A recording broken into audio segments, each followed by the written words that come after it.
Bonjour à tous. Depuis ce paysage enneigé, je vais vous partager 3 phrases que j'ai lues récemment et qui en fait m'ont fait tilt.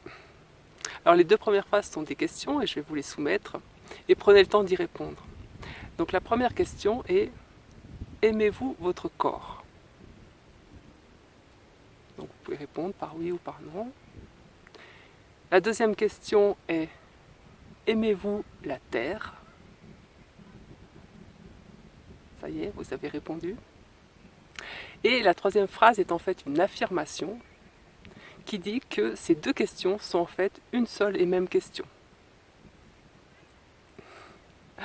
Alors quelle est votre réaction par rapport à cette troisième phrase?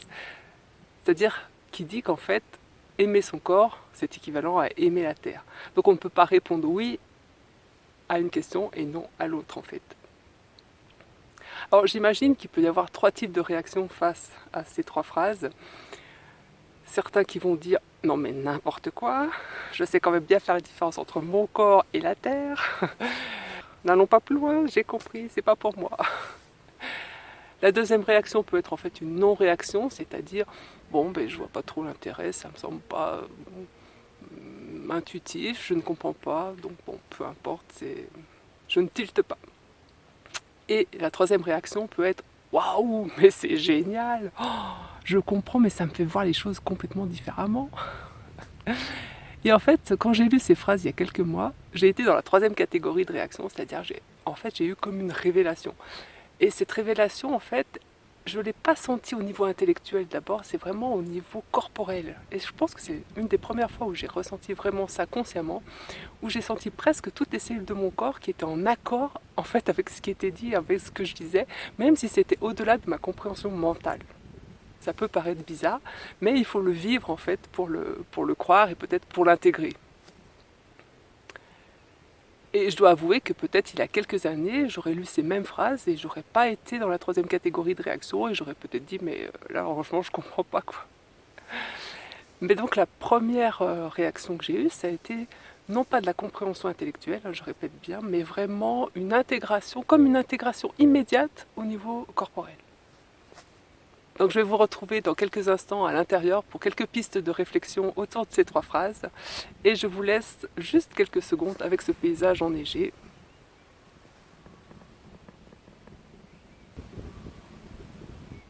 Alors maintenant, on va essayer de réfléchir sur les 3 phrases que je vous ai présentées au pied de l'épicéa.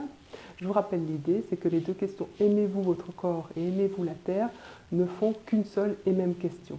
Donc l'idée ici, c'est de se dire, est-ce que je peux comprendre logiquement cette affirmation? Est-ce que je peux l'appréhender de manière rationnelle? Et donc on va voir en utilisant des connaissances de différents domaines si on peut essayer d'avoir une intégration également par notre cerveau de ces 3 phrases. Et nous verrons aussi l'ampleur de la signification de ces 3 phrases ou de l'idée principale qui est portée par ces 3 phrases. Également la portée écologique en fait, qu'il y a derrière, les conséquences possibles quant à notre attitude vis-à-vis de la Terre, sur la Terre, comment l'on vit sur Terre, si ce qui est dit dans ces 3 phrases devient une évidence pour nous. Ces 3 phrases donc mettent en évidence une équivalence entre aimer son corps et aimer la Terre. On peut donc parler d'implication réciproque, et en mathématiques, on peut traduire cette implication réciproque par si et seulement si, c'est-à-dire A est vrai, si et seulement si, B est vrai. Donc ici, on aime son corps, si et seulement si, on aime la Terre. Autrement dit, pour aimer son corps, il faut et il suffit d'aimer la Terre. Et vice-versa. Pour aimer la Terre, il faut et il suffit d'aimer son corps. On va examiner tour à tour les 2 implications dans les 2 sens. On va commencer par aimer la Terre implique que l'on aime son corps. Est-ce que ça nous semble logique? Bon, de prime abord, probablement pas. Mais si on y réfléchit quelque peu, d'un point de vue simplement physique, ça peut prendre toute une signification tout à fait logique. La Terre est une planète faite de matière, et nous vivons à la surface de cette planète avec des corps qui sont faits de matière. Et on sait très bien que notre corps, à différentes échelles, est formé d'organes, est formé de cellules, est formé de molécules qui elles-mêmes sont formées d'atomes. Et tous ces atomes proviennent de la surface de la Terre, de la matière appartenant à la Terre. Donc tous les éléments qui nous forment proviennent des éléments qui sont à la surface de la Terre, dans l'atmosphère, dans les milieux aquatiques et dans les sols. Et tout cela, de toute façon, tourne en cycle, donc en fait, des éléments qui peuvent être dans les sols peuvent être ensuite dans les eaux, peuvent être ensuite dans l'atmosphère, etc. En tout cas, toute notre matière physique provient de la matière physique de la Terre. Donc on peut très bien se dire que si on aime la Terre, on aime tous les constituants de cette Terre, et comme notre corps est fait de ces constituants, on aime notre corps également, puisqu'en fait, il est aussi matière terrestre, finalement. Donc là, on s'arrête à la matière terrestre, c'est-à-dire qu'on s'arrête aux matériaux physiques, on va dire, mais il s'agit un peu de ça ici, dans un premier temps. Alors vous allez me dire, est-ce que c'est si évident que si on aime le tout, la Terre, on aime forcément tous ses constituants, y compris les corps humains? Est-ce que quand j'aime quelque chose, j'exclus de ce quelque chose que je n'aime pas? Là, je vais vous laisser méditer là-dessus. Examinons maintenant l'implication dans l'autre sens, c'est-à-dire aimer son corps implique que j'aime la Terre. Alors là, c'est encore moins intuitif, je pense, que d'aimer une partie du tout implique qu'on aime le tout. L'exemple du cake aux fruits confits, c'est pas parce que vous allez aimer les fruits confits que vous allez aimer le cake aux fruits confits. Ça paraît évident. Et pourtant, dans ces 3 phrases qui nous ont été données, que je vous ai données au départ, il semble évident qu'aimer son corps implique aimer la Terre. C'est-à-dire qu'aimer une partie du tout implique aimer le tout. Le tout étant ici la Terre. Parce qu'on pourrait aller plus loin à l'échelle de l'univers. Bon, ici, c'est la Terre. Alors là, on va partir sur 2 pistes. La piste du verbe aimer, ce que signifie le verbe aimer, et une piste sur laquelle on va faire appel à de la physique quantique, à de la philosophie, pour essayer d'apporter des informations qui peut-être vont nous éclairer différemment. Alors sur le verbe aimer, je ne vais pas ici détailler, je ferai d'autres vidéos sur la signification du verbe aimer, mais on peut se poser la question, quelle est la signification ici du verbe aimer, de telle façon à ce qu'effectivement, aimer une partie implique aimer le tout. C'est-à-dire une qualité d'amour qui fait que si on aime quelque chose, forcément, on va aimer tout le reste. C'est pas intuitif au départ, hein, je le conçois bien. Mais on peut parler de l'amour dit inconditionnel, qui chez l'humain est souvent représenté par l'amour que la mère peut avoir vis-à-vis de son enfant. La mère a souvent ce ressenti d'amour inconditionnel, et donc elle va aimer son enfant, quelle que soit sa forme, quelles que soient ses idées, quels que soient ses choix. Alors, c'est difficile de trouver l'amour inconditionnel chez l'humain, et même chez la mère, par exemple, qui peut avoir cet amour inconditionnel pour cet enfant, il est conditionnel dans le sens où elle va aimer cet enfant, mais elle ne va pas forcément aimer les enfants des autres de la même manière. Donc elle va aimer inconditionnellement son enfant, à la condition que ce soit bien de son enfant. Donc effectivement, chez l'humain, il y a souvent des restrictions dans l'amour inconditionnel, mais voir comment on peut s'y approcher. Et dans cet amour inconditionnel, on peut concevoir qu'une fois qu'on a cette qualité d'amour, du moment qu'on aime quelque chose de cette façon-là, bien, on est forcément enclin à aimer tout le reste de cette façon-là. Ça va de soi. Car c'est une qualité d'être avec tout ce qui est. Pour parler d'amour, pour les scientifiques, c'est pas forcément évident de but en blanc comme ça, surtout dans une démonstration logique, on va dire. Donc là, revenons aussi sur d'autres aspects pour comprendre l'implication qu'on examine, et partons sur des informations issues de la physique quantique. En physique quantique, il existe maintenant beaucoup de théories pour expliquer ce qu'est le vide. Et on sait maintenant que ce vide, on le savait déjà auparavant, c'est à nouveau éclairé par de nouvelles théories actuellement, que le vide est plein. Pas plein de matière, mais il est plein d'autre chose, plein d'énergie. Ce vide plein est partout. Donc en fait, il y a une connexion permanente, étroite, mais non visible, entre nous, notre corps, et la Terre. Cette vision-là de la présence du vide, mais qui est plein d'énergie et qui est partout, donne une idée de la non-séparation entre notre corps et la Terre. Mais pour aller plus loin, on peut prendre en considération une théorie physique développée par Nassim Haramein, qui travaille en Californie, et qui a beaucoup travaillé notamment sur le proton, sur la taille du proton et également qu'est-ce que le proton. Selon lui, chaque proton, et donc chaque noyau d'atome, en fait, qui contient des protons, est un trou noir. Un trou noir qui contient toute l'information de tous les autres atomes dans l'univers. Donc c'est aussi une autre connexion qu'il met en évidence. Ce n'est pas prouvé, il s'agit d'une théorie, mais je trouve très intéressant d'aller l'explorer, en tout cas ne serait-ce que pour voir les conséquences que cela peut avoir. Et puis de toute façon, si la théorie change, la science fonctionne comme ça. Hein. On va d'abord, tant qu'il y a certaines théories, on peut les examiner, voir où elles nous mènent, et puis on repartira sur d'autres théories si celles-ci sont invalidées. Alors revenons à cette idée qu'en fait chaque proton est un trou noir. Moi je trouve ça fantastique, et que dans ces trous noirs, dans chaque proton, on a l'information de tout l'univers. Donc imaginez, il suffit d'aimer un atome de votre corps pour finalement aimer tout l'univers, puisque vous allez aimer, là je vais vraiment à des niveaux très très fins, mais si j'aime un atome de mon corps, j'aime un proton, un trou noir, et donc j'aime toute l'information qui est dedans, et en fait, c'est-à-dire j'aime tout l'univers, puisqu'en fait il y a toute l'information de l'univers dans ce proton. Trouvez pas ça fantastique? Bon, c'est peut-être pas vrai, mais c'est peut-être vrai. Ça vaut le coup, en fait, d'aller explorer ces façons de voir. Si la physique quantique et les théories ne vous séduisent pas pour l'instant, je vais partir sur d'autres éléments d'information qui peuvent nous aider aussi à faire le lien entre notre corps et la Terre. Je ne sais pas si vous connaissez ce livre d'Emanuele Coccia. Donc c'est La vie des plantes, une métaphysique du mélange. Et dans ce livre, il y a un chapitre qui s'intitule « Tout est dans tout ». Et donc l'idée, c'est que dans toute matière, dans tout corps, dans tout être vivant, il y a tout ce qui l'entoure.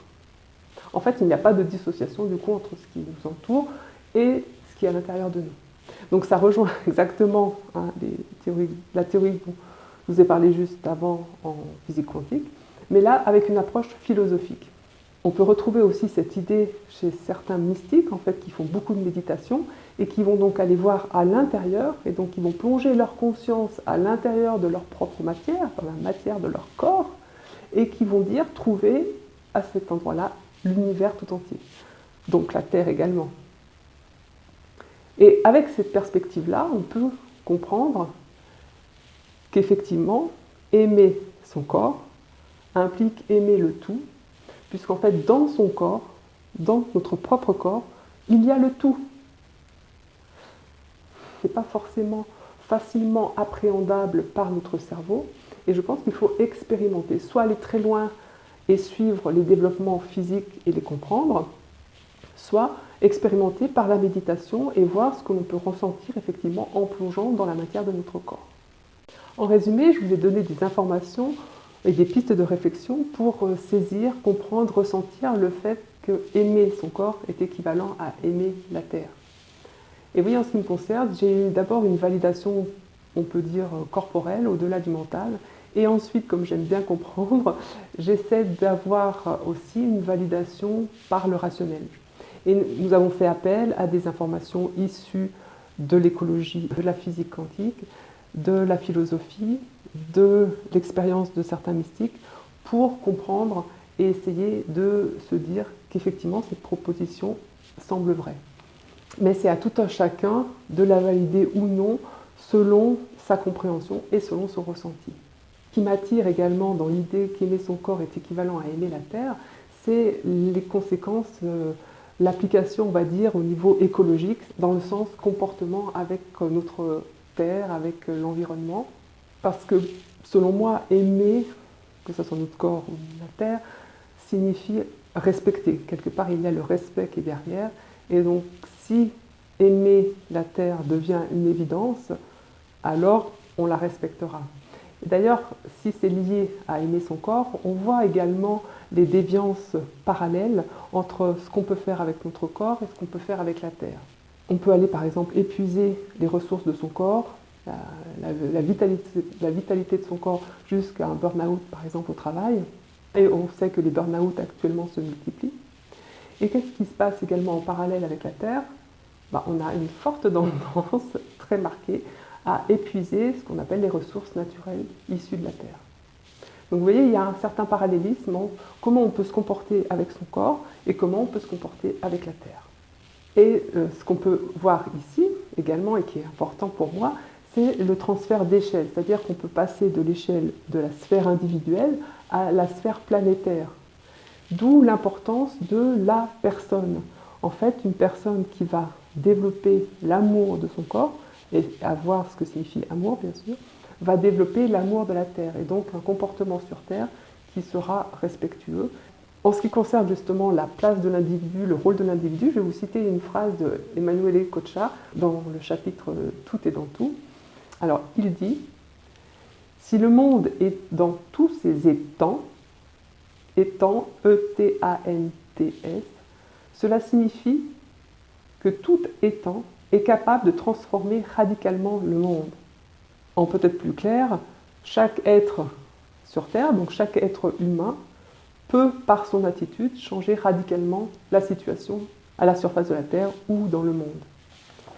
Donc, souvenez-vous, vous, moi, tout le monde, nous sommes des étangs, pas G à la fin, E-T-A-N-T, c'est-à-dire nous sommes des êtres vivants, étant sur Terre, vivant sur Terre, qui avons la possibilité de transformer la situation sur Terre, sans forcément attendre de la société des prises de position, etc.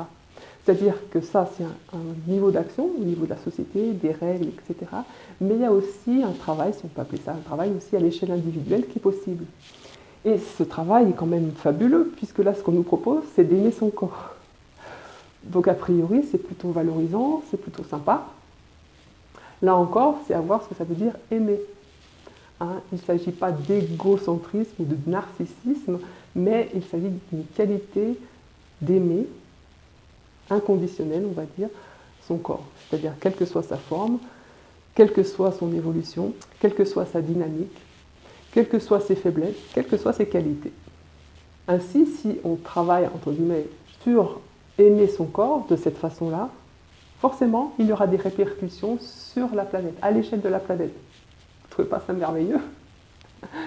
Mais de même, on peut aussi être plus enclin à développer notre amour vis-à-vis de la planète, vis-à-vis de tout ce qui existe sur la planète, et ça aura une répercussion sur l'amour qu'on se portera au niveau du corps. Puisqu'en fait, il s'agit d'une implication réciproque, et donc aimer la Terre est une condition nécessaire et suffisante pour aimer notre corps. De même, aimer notre corps est une condition nécessaire et suffisante pour aimer la Terre. Mais rappelez-vous bien, elle est nécessaire. Et ça, je trouve que c'est très important. Si on n'aime pas son corps, on ne peut aimer la Terre. Si on ne respecte pas son corps, on ne peut pas respecter la Terre. Et de savoir ça, ça peut changer beaucoup de choses. Puisqu'on va traiter à égale valeur notre corps et la Terre. Il n'y a pas de différence.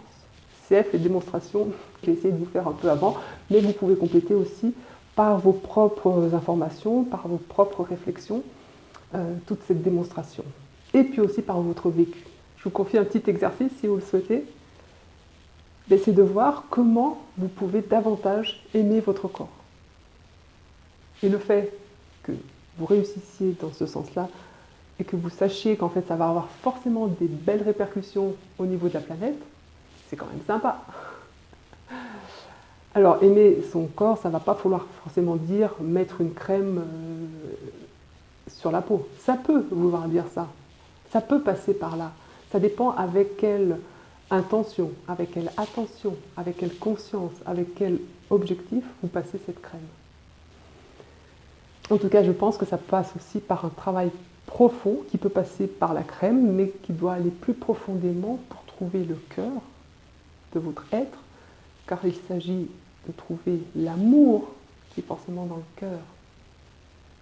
Si tout ça ne vous parle pas, vous pouvez aller vous plonger dans les équations mathématiques de la théorie quantique, peut-être pour voir ce qu'il en est, et d'avoir une compréhension intellectuelle de tout ça, et voir si ça se répercute justement après sur votre attitude une fois qu'on peut l'intégrer aussi rationnellement.